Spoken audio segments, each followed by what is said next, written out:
t'ont fait du mal. Monsieur Isabana, maman no moko, ça fait très mal. Et Joseph a vécu ça. Rejeté par sa famille, rejeté par les gens qui l'ont pris. Il s'est retrouvé en prison. Mais la Bible nous dit, chez Potiphar, Dieu l'avait élevé. Jusqu'à ce que Joseph était devenu un premier ministre en Égypte. Tu sais pourquoi, malgré le rejet, l'abandon, Joseph a été élevé. Tu veux que je te donne le secret? Lorsqu'il avait été élevé, ses frères, un jour il y avait la famine là où ils étaient. On a la tête. Il y avait la famine là où ils étaient. Ces jours-là, ils sont allés chercher la nourriture en Égypte. Arrivé en Égypte, Joseph a regardé, il a dit, mais ça ce sont mes frères. Je vois même mon fils, mon frère cadet. La Bible nous dit, Joseph les a bénis. Amen. Hein? Amen. Joseph a fait quoi? Les a bénis. Pourquoi Joseph avait été béni? Parce que Joseph avait pardonné ses frères. C'est pour ça il y a pas de banzera les salaki pour les. Si comme un bébé tu vas ça la kabiso et comme un piège na ville ali. Lorsque tu refuses de pardonner, au kangi motema, au kangi banzera na yo. À force de refuser de pardonner, tu vas bloquer ton chemin. Voilà pourquoi le diable est tellement malin. Il permet que dans ton parcours, tu vas décevoir kaka. Parce qu'il y a dit, ce que bébé si motema na yo, banzera no yo kaka. Sur ton chemin. Mais bien aimé, si tu veux être béni comme Joseph, sépare-toi de la haine. Sépare-toi de ces problèmes. Ça fait 10 ans, 15 ans que ces problèmes ont existé dans ta vie. Mais à force de ne pas vouloir pardonner, tu es en train de te bloquer. Joseph, pour être béni, là où il était parti, malgré Bassala qui m'a béni, mais pas Yakenda qui. Je dis ça aux gens qui se sont séparés. Si on est dans un couple, on va connaître le divorce.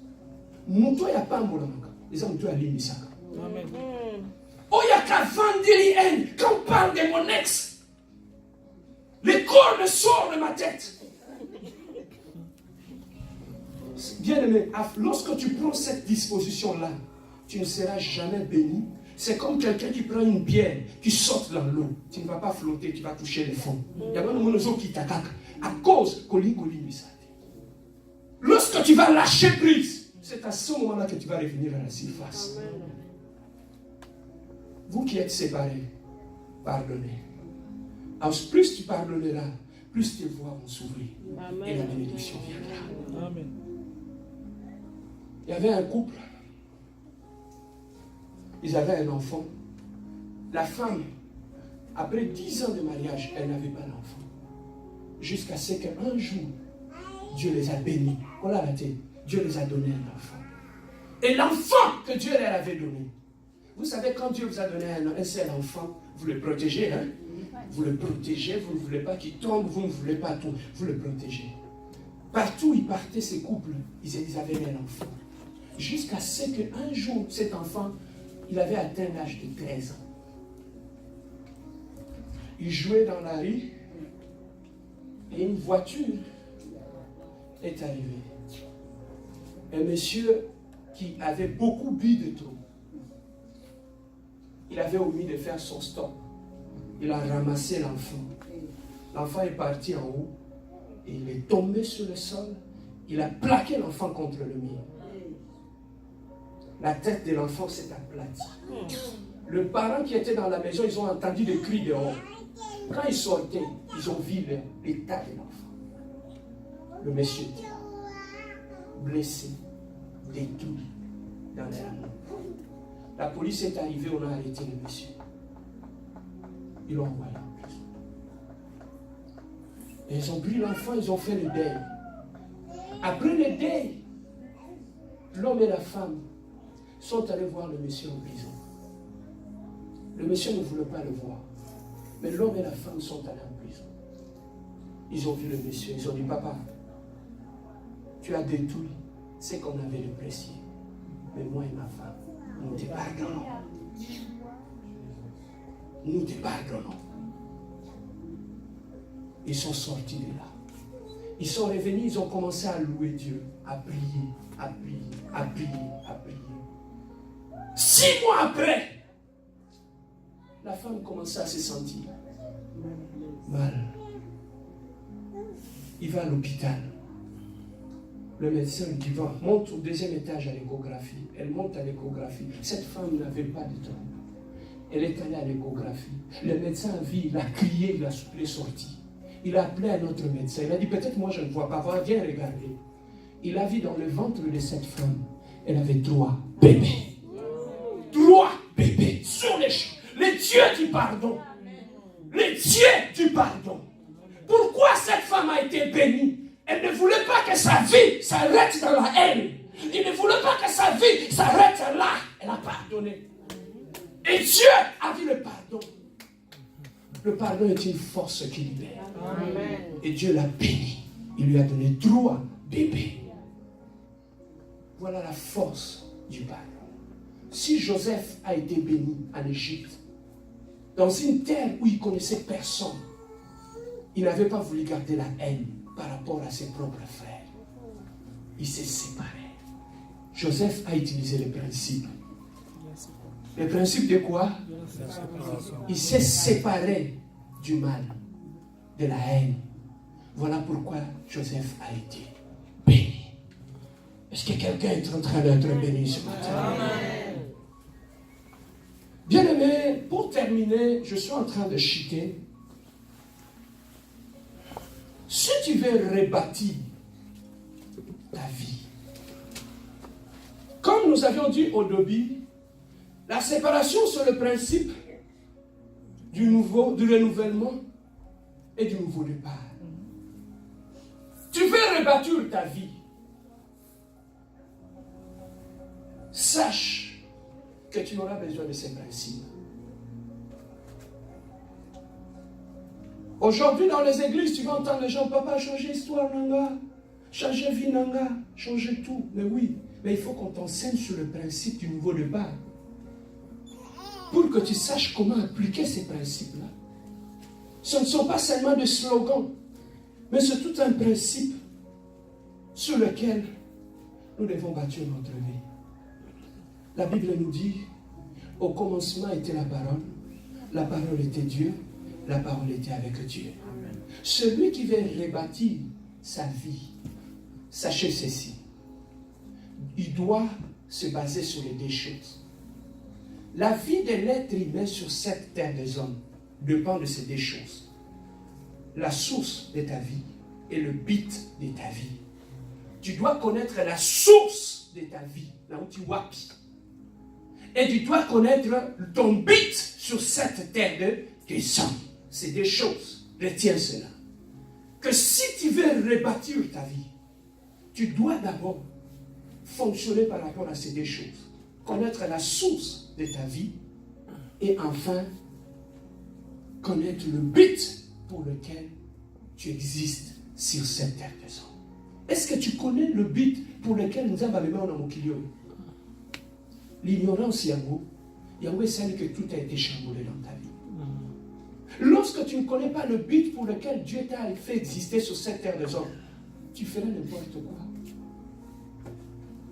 Lorsque même pour une femme, tu ne connais pas le but pour lequel Dieu t'a amené sur cette terre des hommes, tu vas croire que le célibat, c'est une malédiction. Vie à Moutou, elle l'a dit. Le mariage, c'est juste un moyen pour atteindre un but. Le mariage, c'est un moyen. Mais le mariage n'est pas un but de la vie. C'est comme si il parle, comme but, il y a vie. C'est à ce moment-là que tu vas commencer à couler dans les fonds. Le mariage n'est pas un but. Le mariage, ça fait partie de notre parcours. Mais j'ai un but à atteindre. Amen. J'ai un but à atteindre dans ma vie. Le mariage n'est pas un but. Le mariage, c'est un moyen par lequel on peut passer pour atteindre son but. Aujourd'hui, les gens sont devenus tristes, abattus, découragés. La famille fout de la pression partout. Tu deviens triste, abattu. J'ai vu une autre sœur à Kinshasa, elle me dit, pasteur, moi j'ai eu la décision. Je vais seulement monter sur mon lit les jours où Dieu va me donner un mari. S'il ne me donne pas le mari, je vais dormir sur le sol. C'est parce que le problème dans nos églises, on a foutu dans la tête de la femme. C'est comme si la vie de la femme ne s'arrête qu'au mariage. Pourquoi tu es là-bas si tu es comme un homme d'affaires? Oui, mais à part l'ibala, la femme est appelée à faire autre chose. Tu peux te marier, être une femme épouse, homme d'affaires. Tu peux être gestionnaire. Tu peux planifier des choses.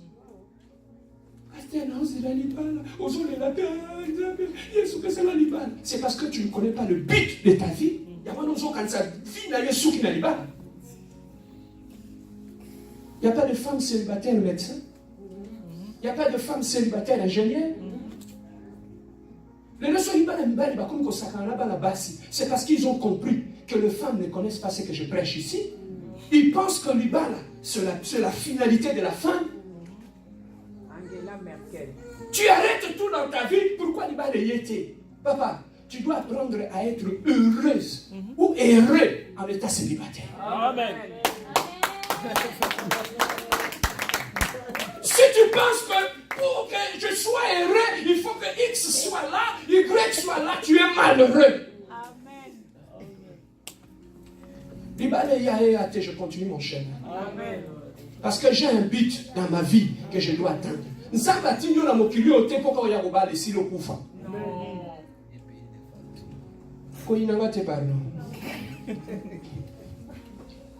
C'est ça qui fait que on a développé des dépendances affectives. C'est ça qu'on a développé tout ça. Quand on t'aime, il suffirait que nous te le bénisse. Je ne veux plus de toi. Mais mon toit est sur la ligne. Azolia fufuna dendo ya munde. Na pilipili kuna zo tout azolia azoto. Azobela na maldina. Yokuna kaka. Tu vas toucher les fonds. La vie de l'homme, ce n'est pas le mariage. Le mariage, c'est un moyen pour atteindre notre but. Voilà pourquoi, lorsque tu ne connais pas le but de ton existence, tu vas t'arrêter au mariage. Et tu vas commencer à toucher les fonds. Amen. Amen. Alors, comment je peux rebâtir ma vie, pasteur Serge? Pour rebâtir ma vie, je dois d'abord trouver le repère. Premier point, écris ça. Write it down. Pour rebâtir ma vie, la première des choses, je dois trouver d'abord le repère. Le repère, en fait, c'est quoi? C'est un point à partir duquel je peux définir ma position. Je peux être ici pour connaître là où je suis. La cause soit mire ou dans le mur qui est en face de moi comme repère. Pour définir là où je suis. Il suffirait que je calcule la distance entre moi et le mur. Je vais me servir de ce mur comme un repère pour me retrouver. Donc dans la vie, si tu veux te retrouver, la première des choses, retrouve d'abord ton repère. Retrouve d'abord le repère. Je peux donner un autre exemple. Je suis en train de rouler. L'auto va à gauche, à droite, à gauche, à droite. C'est une voie à deux sens. Moi, je pars comme ça, les autres sont là. L'auto va à gauche, à droite, à gauche, à droite. Lorsque je vais maîtriser mon auto, qu'est-ce que je vais chercher à faire? Retrouver mon repère.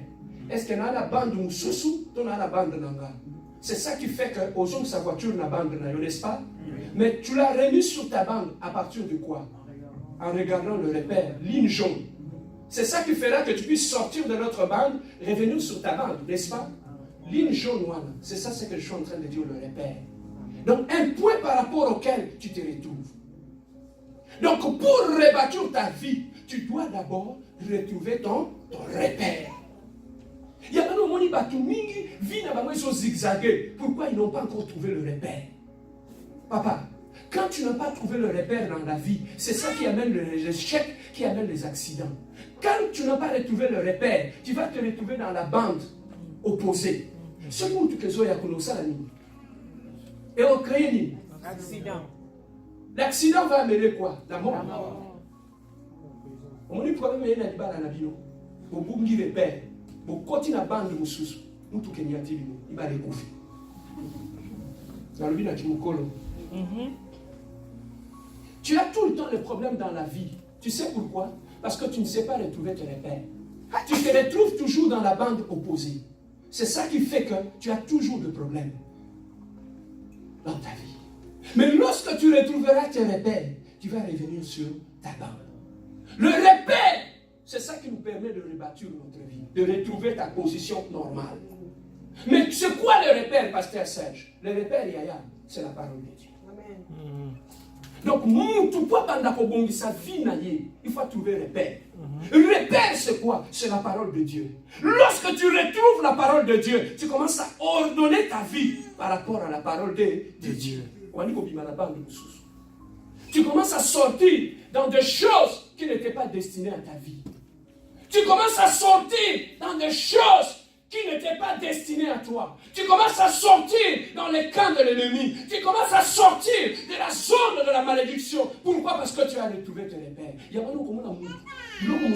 Je ne vais pas t'interdire. Ne faites pas ceci. Ne faites pas cela. Le seul fait que je prêche la parole, ça te permet à te retrouver par rapport au repère de la parole de Dieu et de commencer à changer ta vie. Amen. Je ne suis pas chez toi à la maison, mais pourquoi ta vie a changé? Parce que je t'ai montré un repère. Lorsque tu regardes le repère, si tu veux faire un mal, on te propose, on te dit que papa, on va aller voler quelque part. Lorsque tu regardes le repère de la parole de Dieu, ça te permet de prendre une décision. Dans Kénété, dans moi, dans Zambé. Pour si base de quoi tu as pris cette décision? À partir d'un repère, il va dans Zambé. Amen. Tout ce que tu fais dans ta vie, fais-le par rapport au repère, qui est la parole de Dieu. Amen. Si tu fais tout par rapport au repère, tu prends tes décisions par rapport au repère, qui est la parole de Dieu, tu vas réorganiser ta vie. Amen. Tout commence par là. Il y a nous sommes à l'église, ma vie est changée. C'est parce qu'ils n'ont pas encore retrouvé leur repère. Riche, oui, c'est bien beau, mais prêcher la parole. Là où la parole de Dieu est prêchée, on retrouve ses repères. Moi, il y a des choses qu'on n'a pas interdites. C'est parce qu'on m'a aidé à retrouver mes repères. C'est à partir de ça que je commence à choisir. Ça, ce n'est pas de Dieu. Ça, ce n'est pas de Dieu. C'est à partir au repère que tu vas commencer à séparer la nuit et les jours. Donc, la première des choses, je m'en vais vers la fin pour terminer, c'est d'abord de retrouver tes repères. Je vais m'arrêter par là. Le dimanche prochain, nous allons continuer pour comprendre comment tu peux rebâtir maintenant ta vie. Il y a des choses qu'il faut faire. Il y a des principes que tu dois appliquer. Je vais te les montrer. Ne manquez pas là le dimanche prochain. Aujourd'hui, j'ai introduit, mais le dimanche prochain, on va parler par rapport à comment on peut rebâtir ta vie. Comment on peut, à partir sur de nouvelles bases, comment tu peux changer des choses dans ta vie. C'est un enseignement qui est très puissant. Si tu l'écoutes, tu vas voir comment tu vas prendre des décisions dans ta vie, des décisions qui vont changer ton existence. Est-ce que quelqu'un a été béni ce matin? Amen. Est-ce que quelqu'un a trouvé ce repère? Lève-toi, nous allons prier. Lève-toi, nous allons prier.